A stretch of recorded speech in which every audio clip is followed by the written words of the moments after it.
Orgullo lucense ante as portas dos Codes Cinema. Desde as 5, esta compañera miña xa veo as 4 e pico, porque din que van a sacar ahora entradas ao público ordinarios, que o resto está todo reservado. Pasando o rato porque sabemos que iba a haber moita demanda e había que vivir con tempo. Colas que poucas películas logran. Ansiosos por vela, que seguramente este moi ben. E taquillas.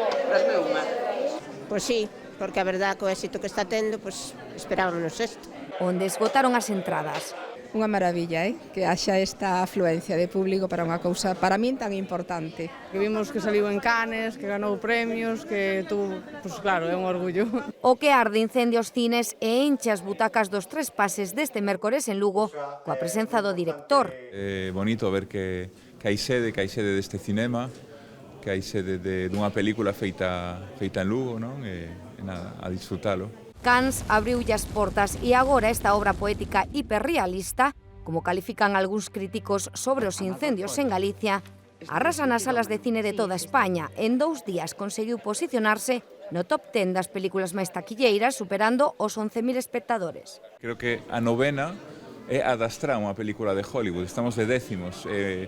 Todos os analistas, a xente do cine está dicindo que é un exitazo.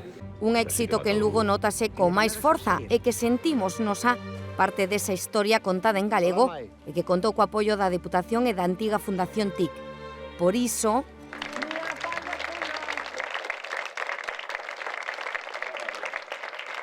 tras vela toca os corazóns. Genial, a mí encantoume, porque refleja o sofrimento da montaña lucense, daquela época, que era aquela época. Tal cual se sufría e se vivía. Impactoume bastante e quedoume que a inmensidade do lume é o trato a xente cando ten un problema que non saibamos despois separar e que xa creamos que só pode ser el. Moi sensitiva, como que estás aí un pouco enfrascado, moi poética, sí. Estamos agora discutindo o tema de quen podería ser o autor realmente. E por moitas veces que a vexamos... Eu vina na estrea, pero sí que impresiona, sigue impresionando as paisaxes, as imaxes, o ben que retrata o como vivimos ali. Segue a conectarnos coas nosas raíces máis rurais. Amador, tes lumeo!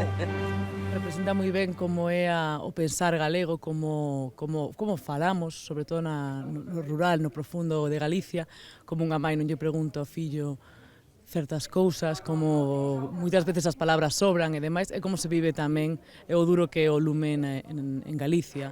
Ese é o mellor premio, dixo o seu creador. Sobre todo o premio é que lle gusta a xente, que a considere necesaria. Isto está sendo moi bonito para min, darme conta, hai xente que chora no cinema, hai xente que me di que lle toca profundamente. O importante é que fose unha película que fose necesaria, que ocupara unha función. Porque grazas ao que arde, hoxe, os galegos e toda España somos un pouco máis de campo.